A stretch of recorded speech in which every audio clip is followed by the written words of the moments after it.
Bien souvent, on imagine que les gens de science habitent dans des terres lointaines. Bien souvent, on imagine que le savoir n'est accessible qu'en traversant le monde pour aller justement dans telle ou telle université. Alors qu'il existe des gens de science qui nous accompagnent au quotidien, que l'on croise peut-être tous les jours, mais sur lesquels on ne pose jamais notre regard, au sujet desquels on ne connaît pas grand-chose et qu'on ne s'intéresse malheureusement pas à eux et au patrimoine intellectuel qu'ils possèdent. Et c'est seulement à leur mort qu'on se rend compte alors qu'on est passé à côté d'une personne exceptionnelle, une personne de science qui brillait à côté de nous, mais on était tellement focalisé sur d'autres pays, d'autres personnes, qu'on ne s'est même pas rendu compte de sa valeur. C'est le cas d'Ali Merad. Ali Merad, peut-être que ce nom ne vous parle pas. C'est une personne de science qui a un vécu extraordinaire, qui a des écrits d'une grande richesse et qui est mort seulement en 2017. Et où est-ce qu'il est mort? Dans la ville de Lyon, donc en France, pas loin de chez nous. Et pourtant, qui le connaît? Qui a profité de ses écrits? Qui a profité de ses conférences? Qui a profité de ce savoir, à part les quelques élèves qu'il a pu avoir à l'université? Ali Merad est né en 1930 dans le sud de l'Algérie, à Larouat. Il fréquente alors deux écoles. L'école traditionnelle, dans laquelle il apprend la langue arabe, dans laquelle il apprend le Coran. D'ailleurs, dès son jeune âge, il a mémorisé le Coran, dans laquelle il apprend les sciences islamiques, et également l'école communale, dans laquelle il apprend la langue française. Donc il est formé dès son plus jeune âge à cette double culture. La culture française, avec ses référentiels, et la culture islamique, avec la langue arabe, le Coran, et toutes les sciences islamiques qui accompagnent cela. Ali Merad quitte alors le sud algérien pour se rendre à Alger afin de continuer ses études. C'est là qu'il se lie d'amitié avec Ahmed Taleb el-Ibrahimi, le fils du Shir Bachir el-Ibrahimi, bras droit d'Ibn Badis dans l'association des ulama. À son contact, il va pouvoir affiner ses connaissances en profitant de tous les riches ouvrages qu'il y a dans la bibliothèque du Shir Bachir el-Ibrahimi. Avec Ahmed Taleb el-Ibrahimi, ils vont lancer Le Jeune Musulman, une revue francophone qui s'adresse justement aux musulmans qui ne sont pas arabophones afin de leur faire connaître le patrimoine intellectuel des ulama, la doctrine de l'islah, du réformisme justement, afin de diffuser les idées qu'il y a dans le Coran, qu'il y a dans la Sunna, qui sont véhiculées par Ibn Badis, par Bachir Ibrahimi, par Malek Ben Nabi, etc. Dans cette revue, Ali Merad sera chargé de deux rubriques.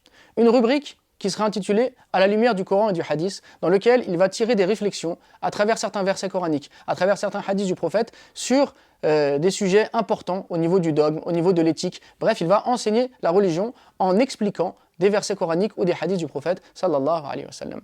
Il va également animer une autre rubrique dans laquelle il va parler des problématiques du monde musulman et de la manière dont l'islam règle ces problèmes, que ce soit par exemple la pauvreté, la misère, que ce soit donc les situations difficiles que vit le musulman. Bref, qu'est-ce que l'islam propose comme solution à ce sujet? Et pour ces deux rubriques, il utilisera un nom différent. Pour la première, Abu Jamil, et pour la seconde, Mohamed Arabe. L'objectif est justement de passer inaperçu et de ne pas être identifié par l'administration coloniale qui pratiquait la censure ou bien qui pratiquait la répression pour ceux qui diffusaient justement des idées qui pouvaient être perçues comme subversives dans une époque assez compliquée et troublée. Parallèlement à ces activités de militants dans la revue Le Jeune Musulman, il n'aura des liens assez forts avec des pères blancs venus en Algérie pour apprendre la langue arabe, comme le père Lelon par exemple, qu'il continuera de fréquenter tout au long de sa vie et avec qui justement il nouera un dialogue intéressant entre le christianisme et l'islam qui permettra mutuellement de mieux connaître la religion des uns et des autres afin de se comprendre et de ne pas être en permanence dans des conflits qui relèvent bien souvent de préjugés. Il continue son parcours intellectuel en se dirigeant cette fois-ci vers la France, où il s'inscrit pour l'agrégation d'arabe et sera même reçu premier. Il revient encore en Algérie où il devient enseignant. Puis finalement, les complications politiques sur place le motivent à retourner en France. Il prend alors sa petite voiture dans laquelle il charge tous ses livres, il traverse le Maroc, puis l'Espagne, puis la France et il s'arrête à Lyon, où il s'inscrit à l'université afin de passer une thèse de doctorat.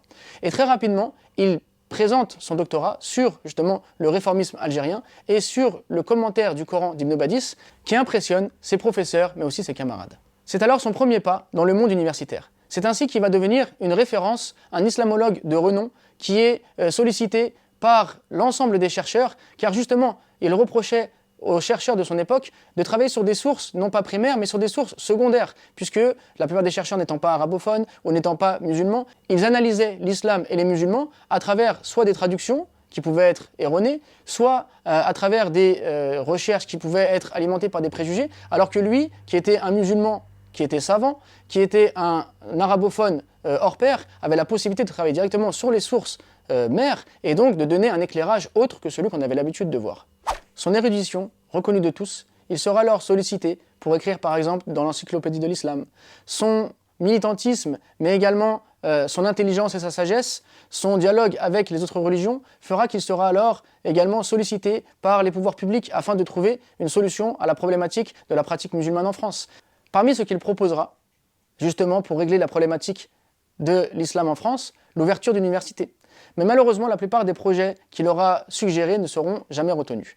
Néanmoins, il faut se rappeler de ce grand homme qui a marqué l'histoire de l'Algérie, qui a marqué l'histoire de l'islam en France, qui a marqué même les milieux universitaires, mais qui est trop peu connu de l'ensemble de nos concitoyens en France, que ce soit les personnes musulmanes ou celles qui ne sont pas musulmanes. Car lui qui a travaillé afin justement de faire connaître l'islam, de montrer la réalité de cette religion, qui a travaillé à discuter avec les autres religions, comme avec essentiellement les chrétiens, avec le Père Lelon, lui qui a vraiment été un acteur de terrain, lui qui a été capable justement d'avoir ce côté militant, mais également ce côté savant, ce côté intellectuel, ce côté universitaire, qui a su être à la hauteur finalement de la responsabilité qu'il avait, a été complètement invisibilisé dans la communauté, au point que la plupart ne le connaissent pas.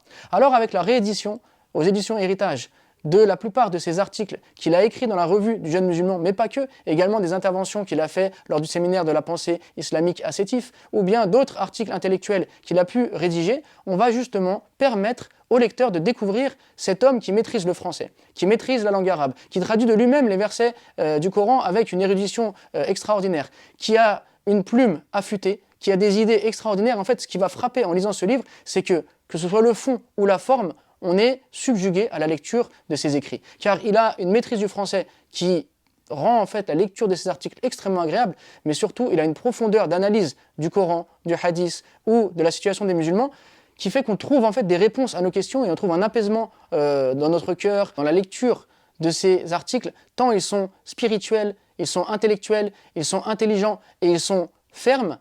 Et donc c'est un exemple, un modèle que les musulmans doivent suivre afin qu'ils s'engagent dans la société, qu'ils s'engagent dans la recherche, qu'ils s'engagent dans le savoir et qu'ils s'engagent dans le dialogue avec les autres.